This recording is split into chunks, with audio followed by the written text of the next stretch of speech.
तो आज हम डिस्कस करते हैं फ्लेमिंग लेफ्ट हैंड रूल के बारे में। देखो इसमें हमें ये देखना है कि फ्लेमिंग ने जो लेफ्ट हैंड रूल बताया था वो किस चीज़ के लिए बताया था पहली बात तो, और क्या होता है वो, और 3-4 न्यूमेरिकल मतलब इसमें इसी टाइप के न्यूमेरिकल आते हैं वो देख लेते हैं कि अगर आ गए पेपर में तो तुम इसको कैसे सोल्व करोगे। ठीक है, तो देखो फ्लेमिंग का जो लेफ्ट हैंड रूल है ना, वो ये बताता है कि अगर फोर्स, मैग्नेटिक फील्ड और करंट की डायरेक्शन आपस में किस किस तरीके से रिलेट करती है। ठीक है, अब मान लो फोर्स और मैग्नेटिक फील्ड कुछ इस तरीके से, लेफ्ट हैंड की बात करेंगे तो फिर इसके हिसाब से ये जो थंब है ना, ये पॉइंट करता है डायरेक्शन ऑफ फोर्स को, ये वाला मैग्नेटिक फील्ड को डायरेक्शन डायरेक्ट करता है, और ये वाला जो है मिडिल फिंगर, ये वाली ये हमारी करंट को करती है। ठीक है, रिप्रेजेंट।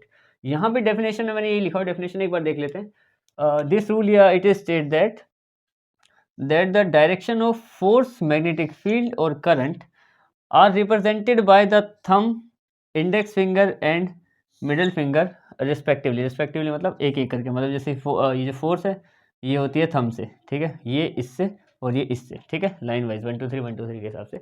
और उसके अलावा क्या बोला है कि they all are perpendicular among each other, मतलब एक दूसरे के साथ ये तीनों ही आपस में परपेंडिकुलर होते हैं। जैसे फॉर एग्जांपल ये इसके साथ परपेंडिकुलर है, 90 डिग्री का एंगल मारा है, तो ये इसके साथ भी है। देखो इसमें अगर फिगर में नहीं भी दिख रहा होगा तो देखो ऐसे देखो, अगर ये इसके साथ 90 डिग्री बना है तो एक तरीके से देखने पे ये इसके साथ भी 90 डिग्री पे ही बना हुआ है। ठीक है, तो सब आपस में मतलब एक तरीके से परपेंडिकुलर है तीनों के तीनों। ठीक है, न्यूमेरिकल्स की बात करें ना, ये तो हमने क्लियर कर दिया। न्यूमेरिकल्स की बात करें तो कैसे कैसे न्यूमेरिकल आते हैं उनमें थोड़ा सा देखेंगे। देखो सबसे पहले मतलब तो इसका क्या मतलब है, ये जो x बना हुआ है ना, यहाँ पे 3-4 चीज़ें मैं तुम्हें बता देता हूँ कि ये x क्या है, जीरो क्या है, ये लाइन क्या है, ई या फिर ये सब क्या क्या है, और उसके बाद हम इन सबको सोल्व भी करेंगे आराम से, कोई ऐसी टेंशन वाली बात नहीं। देखो सबसे पहले तो इसका मतलब क्या होता है, इसका मतलब ये है कि जो हमारी मैग्नेटिक फील्ड है ना, यहाँ पे ये वाली, ये मैग्नेटिक फील्ड जो है ये है इनसाइड, यानी कि अंदर की तरफ है हमारी मैग्नेटिक फील्ड। दूसरी बात करें तो अगर इसकी बात देखो, अगर ऐसे यहाँ पे सर्कल बने हुए ये, इसका मतलब है हमारी मैग्नेटिक फील्ड आउटसाइड है, बाहर की तरफ है। ठीक है, तीसरी बात करें, एक ये लाइन है, ये वाली लाइन, इसको हम कहते हैं करंट की direction, direction of current, direction of current. ठीक है, ये हो गया। उसके अलावा ये इसी लाइन के ऊपर अगर ई लगा हो, ये वाला नेगेटिव, ये है डायरेक्शन ऑफ इलेक्ट्रॉन, एक इलेक्ट्रॉन की डायरेक्शन है। ठीक है, उसी के अलावा अगर ये लगा हुआ है लाइन के पीछे अल्फा पार्टिकल, ये अल्फा पार्टिकल है हमारा, ये ई इलेक्ट्रॉन है। ठीक है, ये होता है डायरेक्शन ऑफ अल्फा पार्टिकल।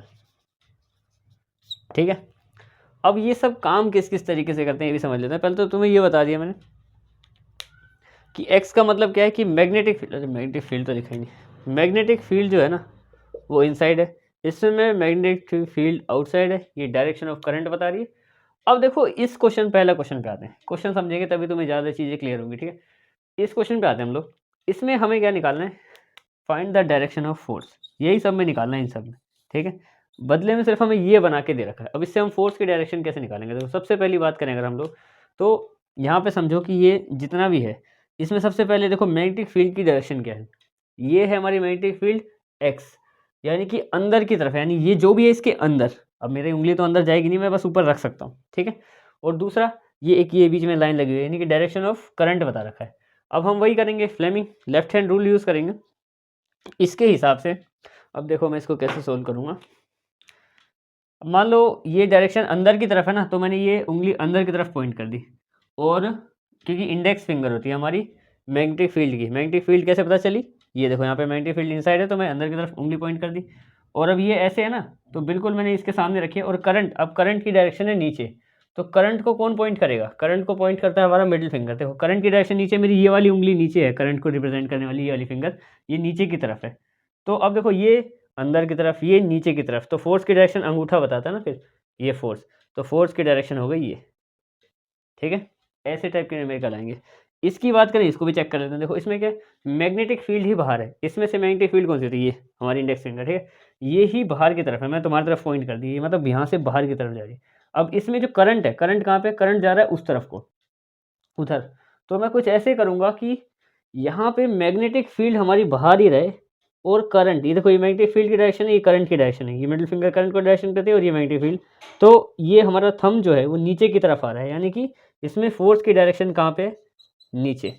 और अगर देख लेते हैं इसकी बात करें तो देखो इसमें मैग्नेटिक फील्ड एक्स का मतलब क्या है कि वो अंदर की तरफ है, अंदर की तरफ है। फिर से ये हमारी मैग्नेटिक फील्ड की डायरेक्शन है, यहाँ पे मैंने इसको पॉइंट कर दिया। अब यहाँ पे जो हमारी लाइन है ना, ये सिर्फ नॉर्मल लाइन है, इसके ऊपर इलेक्ट्रॉन बना हुआ है। इलेक्ट्रॉन का मतलब क्या है यहाँ पे कि देखो इलेक्ट्रॉन नेगेटिवली चार्ज पार्टिकल है और मैग्नेटिक फील्ड क्या होती है, वो हमेशा पॉजिटिव की तरफ आगे को ट्रैवल करती है। मैग्नेटिक फील्ड नहीं, करंट की डायरेक्शन पॉजिटिव की तरफ आगे ट्रैवल करती है। तो जो इलेक्ट्रॉन है ना, इलेक्ट्रॉन अगर यहाँ जा रहा है ना, तो इसमें हम ये कह सकते हैं कि जो करंट है वो ऊपर जा रहा होगा, ठीक है। तो करंट की डायरेक्शन मिल गई, क्योंकि यहाँ पे हमें करंट की डायरेक्शन निकालनी पड़ेगी तीसरे के लिए। तो अगर इलेक्ट्रॉन है वो नीचे की तरफ जा रहा है तो करंट हमारा ऊपर की तरफ हो गया। अब हम इसको बता सकते हैं, मैंने यहाँ पे पॉइंट ऐसे, ये इनसाइड के लिए है, मैग्नेटिक फील्ड एक्स लगा हुआ है, तो मैंने इस पर पॉइंट कर दिया अंदर की तरफ, और हमारा करंट जा रहा है ऊपर, करंट के लिए ये कर दिया मैंने इसको ऊपर। ये हमारी करंट की डायरेक्शन होती है। तो फोर्स कहाँ पे जा रही है, ये वाला भी सोल्व हो गया कि फोर्स इस साइड जा रही है, ठीक है। इसकी बात करते हैं, अब ये आउटसाइड के लिए है और ये अल्फा पार्टिकल है। अल्फा पार्टिकल क्या बोलता है, अल्फा पार्टिकल हमारे पास पॉजिटिवली चार्ज पार्टिकल होता है, इलेक्ट्रॉन की तरह ये नेगेटिव नहीं है। इसका मतलब ये है कि जहाँ पे इसकी डायरेक्शन है ना, वहाँ पे ही करंट की भी डायरेक्शन है, मतलब ये तो ठीक है, ठीक है। इसका मतलब क्या है कि आउटसाइड वाली मैग्नेटिक फील्ड है, यहाँ पे देखें तो अगर आउटसाइड वाली मैग्नेटिक फील्ड है तो मैं इसको ऐसे पॉइंट करने की बजाय ऐसे पॉइंट करूँगा, बाहर की तरफ आएगी। और करंट की डायरेक्शन कहाँ पे है, देखो ये आउटसाइड मैग्नेटिक फील्ड, ये हमारी करंट की डायरेक्शन इसके हिसाब से हो गई, और वो भी यहीं जा रहा है, तो फोर्स की डायरेक्शन ऊपर की तरफ, ये आ गया इसका भी आंसर, ठीक है। ये मैंने तुम्हें इसके न्यूमेरिकल समझा दिया। अगर इस बेस पे कभी कभी न्यूमेरिकल आ जाते हैं तो आएंगे तो इस तरीके सोल्व करने, इन सबकी वैल्यूज़ वगैरह, और ये हमारा जो लो है ये वाला है, ठीक है। तो आज के लिए इतना ही, दैट्स इट।